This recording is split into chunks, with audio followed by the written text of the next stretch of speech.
Bruno Fernandes is not just another player at Manchester United. He has become the soul of the club, the man who wears the badge with pride at a time when everything around him feels broken.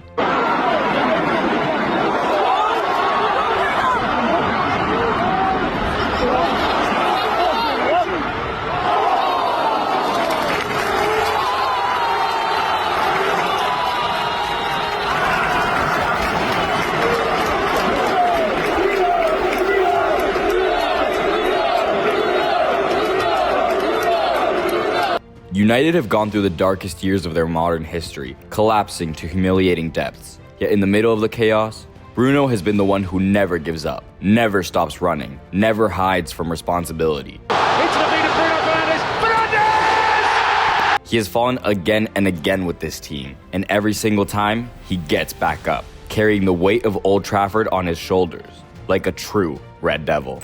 You've been a kind captain there, giving everybody a bit of praise, so I'm going to give some to you. You are always available for this team. You always give everything that you can physically give. It is appreciated by the fans all the way around the stadium. I hope you know how much you're loved by the fans in the stands. I appreciate that. You get me there a little bit emotional because obviously, you know, is there good moments and bad moments, but I'm always there for them. Thanks, Bruno. Last season was described by many as the worst in United's history, finishing 15th in the Premier League, the weakest attack and the weakest defense the club had ever seen. It was embarrassment after embarrassment. But while the team drowned, Bruno refused to let go of the fight. He ended the season with 19 goals and 19 assists, numbers that would have been celebrated as world-class anywhere else. Yet here, they came during the most toxic campaign the club has endured. No, it doesn't change anything. Our season was bad, and it won't change by the fact that we lost today. Obviously, winning today will give a little bit of something bright, of something positive to the season, but won't change that our season was very negative. That tells you everything about his mentality. When everyone else stopped, he kept pushing until the last whistle. His technical stuff, I think, is brilliant. I've said it before, but all these little... I saw a little clip in pre-season. United played Everton pre-season. I know people say, well, it's only a pre-season game. One of the goals they give away against Everton, he's trying to make somebody in the halfway line, and then there's a tackle, and there's a foul, and he's arguing, and Everton going to score. But you see the guy scoring, and Bruno's arguing on the halfway line. Have you seen the goal? Anyone seen the goal? So they're arguing while the goal's going in. So I know it's pre-season, but if he's your captain or your senior player or one of your leaders, these are not good traits. This year has started the same way. Bruno has already scored 2 decisive goals in the league. Goals that not only dragged United out of the relegation fight, but also made history on a personal level. 100 goals for Manchester United. It is a landmark that cements him among the legends of the club. Yet many people failed to notice because of the mess surrounding the team. But behind every point, behind every small spark of hope, there is always the same name, Bruno Fernandes. The scary truth is that he's been carrying this club alone. His peak came in the 2020-2021 season, where he scored 28 goals and added 18 assists in 58 matches. Insane numbers for a midfielder. The following year, he slowed down due to injury, playing just 46 games and hitting 10 goals. But even through setbacks, even when his body gave way, he has never abandoned his responsibility. Bruno is there every week, grinding through pain, demanding more from himself than anyone else ever could. And that is why Ruben Amorim has made him the centerpiece of this new Manchester United project. Because if there is any hope of the Red Devils climbing back to where they belong, at the very top of English football, it will be built on the relentless spirit of Bruno Fernandes, the only player who truly looks and fights like a devil when he steps onto the pitch. To truly understand Bruno Fernandes' impact at Manchester United and why he wears the armband with such authority, you need to go back to his journey. A path far more unusual than the other Portuguese players who came before him at Old Trafford. Cristiano Ronaldo and Nani were taken straight from Sporting Lisbon as raw teenagers, while Diogo Dalot arrived after just a handful of appearances for Porto. Bruno, on the other hand, had to climb the hard way. He began at Boavista, Porto City's rivals, but his real breakthrough came not in Portugal, but in Italy. At just 17 years old, he left for Novara in Serie B. It was a difficult move. The language, the culture, the homesickness.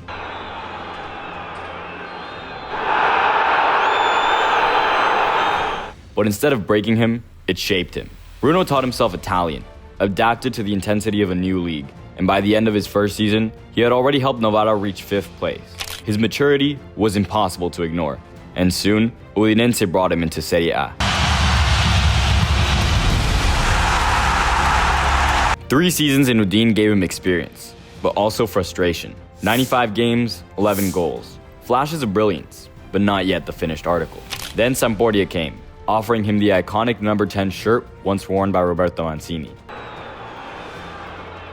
That shirt was more than a number. It was a symbol of leadership. Bruno embraced it. And in the same year, he wore the armband for Portugal's under-21s at the European Championship. Already, the signs of the captain we know today were forming. When he returned from Poland, Sporting Lisbon made their move. Back in his homeland, Bruno transformed.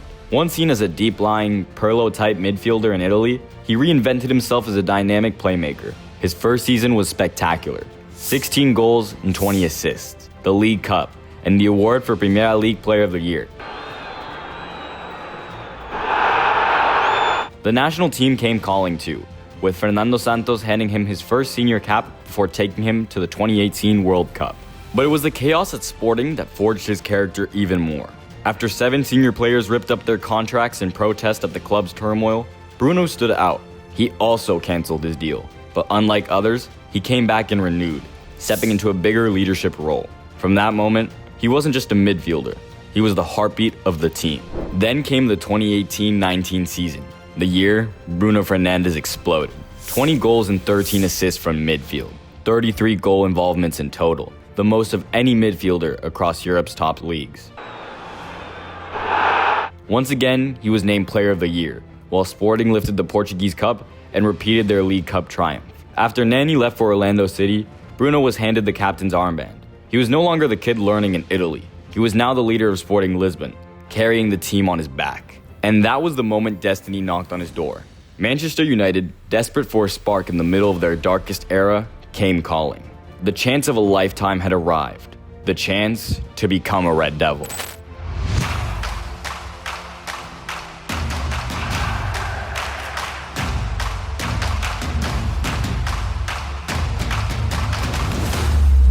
Since his arrival at Old Trafford, Bruno Fernandes has not just been another signing. He has been the heartbeat of Manchester United. From the very first game he played in red, his impact was immediate and undeniable, carrying the team to a top 4 finish and dragging them into an Europa League final almost by himself. Starts his run up and rushes it home. His goals, his assists, his sheer personality on the pitch transformed a broken side into one that once again believed it could compete. The numbers tell the story better than anything. In the 2020-21 season, Bruno produced one of the greatest campaigns ever by a United midfielder, scoring 28 goals and providing 17 assists in just 58 matches. Even when injuries slowed him down the following year, he still delivered 10 goals and 11 assists. In 2022-23, he returned to form with 14 goals and 15 assists. And in 2023-24, he kept the momentum with 15 goals and 13 assists. Last season, despite United suffering their worst year in history, Bruno's response was staggering. 29 goals and 11 assists across all competitions. Across 5 turbulent seasons, he has never dropped below double figures in goals and assists. The numbers do not lie. Bruno always shows up. Altogether, Fernandes has played more than 250 games for United, lifting the FA Cup, Fernandes, Manu, 2-0. That's 2-0 now, all right. and the EFL Cup. Herrera, Ibrahimovic.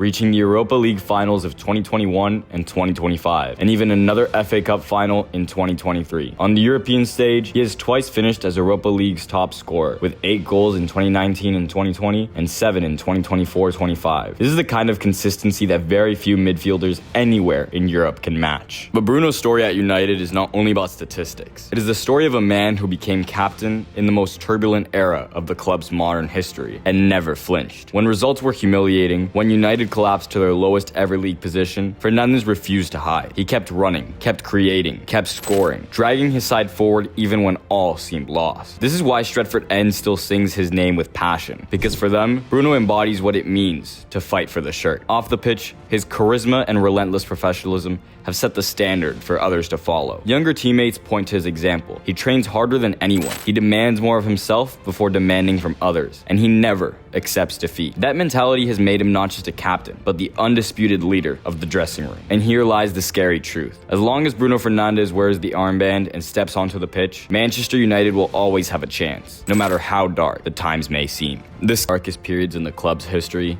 their captain has been nothing short of outstanding. That motivates him is creating a legacy and trying to get Manchester United back to a team that has some respectability around Europe, around the world. The 15th place finish from last season may stain the collective memory, but it would be a crime to place Bruno's individual output under that same label. His consistency, creativity, and leadership shine through in every layer of his game. The numbers in possession are terrifying. Fernandes has played 241 passes into the penalty area, the highest of any midfielder in the Premier League last season. He's also joint first for 21 through balls, second for successful passes in the final third with 469, and second again for total chances created with 66. 9 assists, 45 open play chances created, and 12 big chances carved out put him among the very best creators in the league. These are not just numbers, they are evidence that Bruno is dragging United's attack forward almost single-handedly. But Fernandes is not only about vision and passing. Off the ball, his work rate is unmatched. He leads the entire league for pressures in the middle third, while his 161 possessions won put him third among midfielders. He has also won 80 pressures in that same zone, a figure that places him inside the league's top 10. These are the kind of defensive metrics rarely associated with a playmaker, yet Bruno performs them at an elite level, proving he's not just the team's creative heartbeat, but also one of its most relentless workers. On top of that, Fernandes continues to be the United player who takes the most shots on target over the last 2 seasons. This campaign, he remains their most productive attacking presence, carrying the team in terms of goal contributions and direct involvement in decisive moments. Reveling in his slightly deeper role, Fernandes now dictates United's tempo from midfield. Instead of waiting for service like a forward, he is the one delivering it, stretching the pitch with line-breaking passes and setting the rhythm with his aggression and mobility. Casemiro and Ugarte have benefited from his balance, but the truth is that Bruno has become the engine, the brain, and the spark all in one.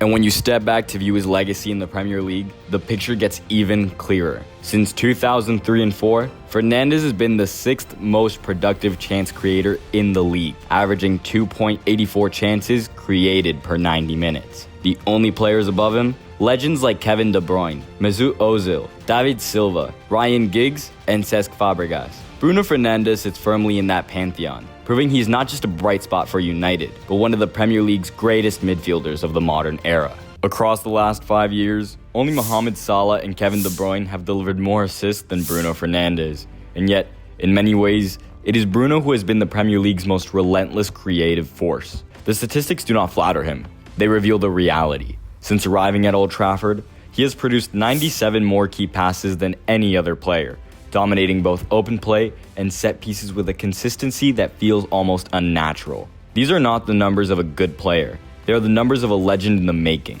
This is why the debate after the Manchester Derby felt so absurd. No player's created more chances since he signed for Man United in the Premier League, by the way. Yeah, not Kevin De Bruyne, nobody. He's created more chances than anybody since he signed for Man United. So he's doing these things. So if you put a human touch on that, you would be frustrated. You would be pissed off that the club's signing players that ain't been able to deliver. You would be going and one of the things that he gets criticised for, and I understand why he does, but you've got to look at the reasons why he's doing what he's doing. Sometimes you see him going to the fullback trying to get the ball. Sometimes you see him going to the centre half to try and get the ball. Then you see him getting up front and on the edge of the box and trying to do crazy things. That's frustration. There were whispers that Manchester United should have cashed in on their captain, with Saudi Arabia placing $100 million on the table this past summer. For a squad in desperate need of reinforcements, the temptation was real, but Ruben Amorim's answer was firm. Selling Fernandes at this stage would not only weaken the rebuild, it would destroy it. The proof came swiftly against Chelsea. Bruno did not just play the match. He imposed his will on it. From the first whistle, he was dragging his team forward, setting the tone with his intensity and focus. In the 14th minute, he arrived in the box to smash home his 100th goal in United colours, breaking the deadlock and lifting the weight of anxiety off Old Trafford's shoulders. If I hear someone say again, oh, Bruno wasn't very good today, he was a bit lazy. He's played more minutes than anybody in the top 5 European leagues, including goalkeepers. It's unbelievable. Lazy and Bruno can never be used. That moment, more than tactics or systems, reminded everyone why Amorim was right to keep him. Leaders like Fernandes are irreplaceable. What Amorim demands of his captain is brutal.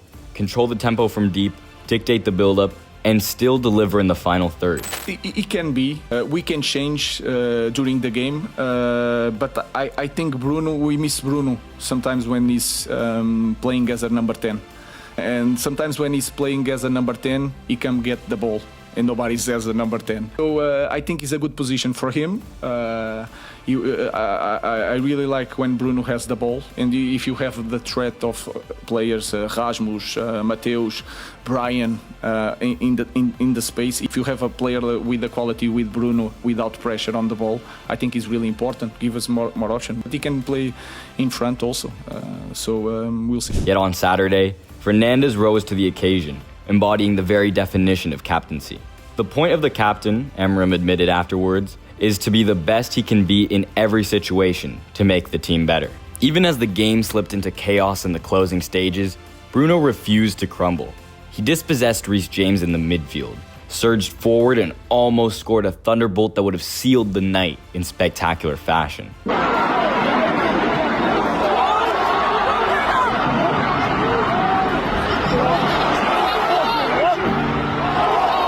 Instead, he turned to the Stretford end, fist clenched, roaring with the crowd, reminding everyone that in Manchester United's darkest days, he is still the brightest flame. Bruno Fernandes has always carried his depth in his technical profile, something that first became evident during his years at Sporting Lisbon. From the moment he debuted in August 2017, he became a constant threat in the final third, scoring an astonishing 188 goals, many of them from long range. His right foot has been his deadliest weapon, capable of combining raw power with precision, striking the ball with a bend that leaves defenders and goalkeepers with little chance, whether it is in open play or from set pieces. Unlike many forwards who rely on central positions, Fernandes has often been more effective when shooting from angles, drifting into half space between fullbacks and center halves before unleashing fierce shots, either with the instep or the outside of his boot, always seeking the corners of the net. At Sporting, he often pushed so high into attacking positions that he became the finisher of second phases, not just the creator, which explains why his goal-scoring numbers rivaled that of strikers. He's also established himself as one of Europe's most reliable penalty takers, where his calmness, technique, and bravery stand out. These qualities not only show his wide influence, but also reinforce his role as a creative hub who thrives under pressure.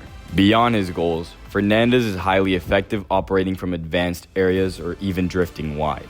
A trademark move in his game is to pause with the ball, slowing the tempo just enough to allow his teammates to reposition while he scans for spaces. This forces defenders to break shape and step forward, creating gaps that Bruno immediately exploits with incisive passes or sudden acceleration into more dangerous zones. Another crucial strength is how his advanced positioning naturally supports pressing structures. In a 4-4-2 press, he can step up alongside the striker to form the first line, but still has the intelligence to drop back into the midfield when needed, either to overload possession or to snuff out rival superiority.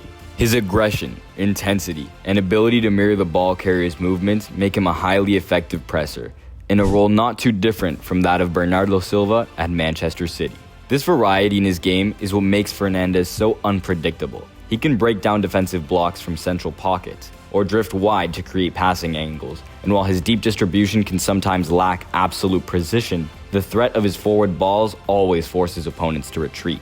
For a manager like Ruben Amorim, who is still trying to merge an offensive philosophy with possession control, Fernandes remains the irreplaceable player who ensures that United can still transition quickly and strike with purpose from deeper positions. Even with Amorim's preferred 3-4-2-1 structure, Bruno has adapted. His partnerships with overlapping fullbacks, particularly down the left, are becoming a weapon. From slightly wider starting zones as a normal playmaker, he's increasingly threading balls between defenders or lofting passes over the back line to unleash runners from the opposite flank. It is another reminder that wherever you place Bruno Fernandes, he finds a way to bend the game to his vision.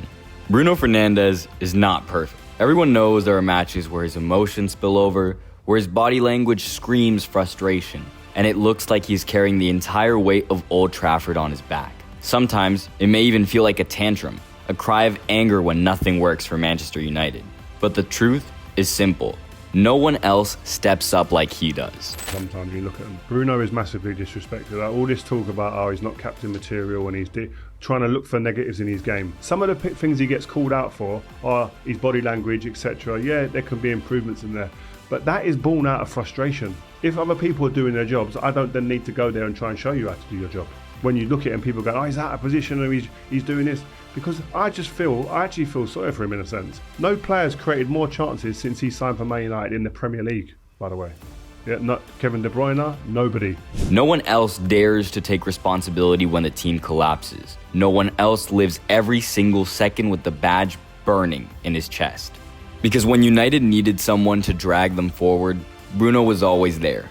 Never hiding, never walking away. Always demanding more of himself and of everyone else around him. He's been the face of the struggle, but also the spark that tells fans the good days are coming. How can we forget August 14th, 2021? Old Trafford exploding as Bruno smashed in a hat-trick against Leeds United in a 5-1 demolition. Fernandes, Bruno! Yes! He was everywhere that afternoon, running, creating, finishing.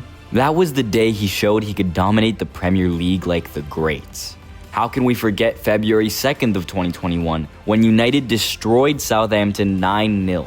Even though his goal came late from the penalty spot, Bruno had already orchestrated the chaos. Bruno Fernandes against McCarthy, United in. His passing, his intelligence, his refusal to slow down. He was the heartbeat of a historic win, the conductor of a 9-goal symphony. Or March 13th of 2025, when the Europa League tie against Real Sociedad looked lost, United were on the ropes, drowning in pressure. And yet Bruno produced another hat-trick, 2 of them cold-blooded penalties to single-handedly flip the story.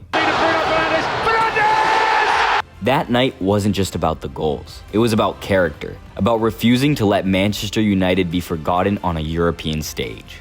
And then there are smaller, quieter battles that only captains win. A goal to seal victory against Leicester in a tight run-in, or the most recent chapter against Chelsea, where he scored his 100th goal for Manchester United. The strike that carried his team, the strike that reminded everyone why he wears the armband.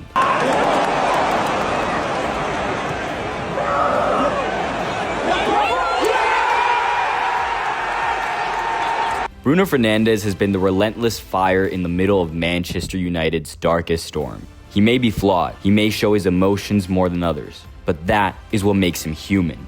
That is what makes him real. He has already given United legendary nights, hat-tricks, records, and memories, and yet his greatest gift is his promise. When Manchester United rise again, Bruno Fernandes will be the one who earned it most.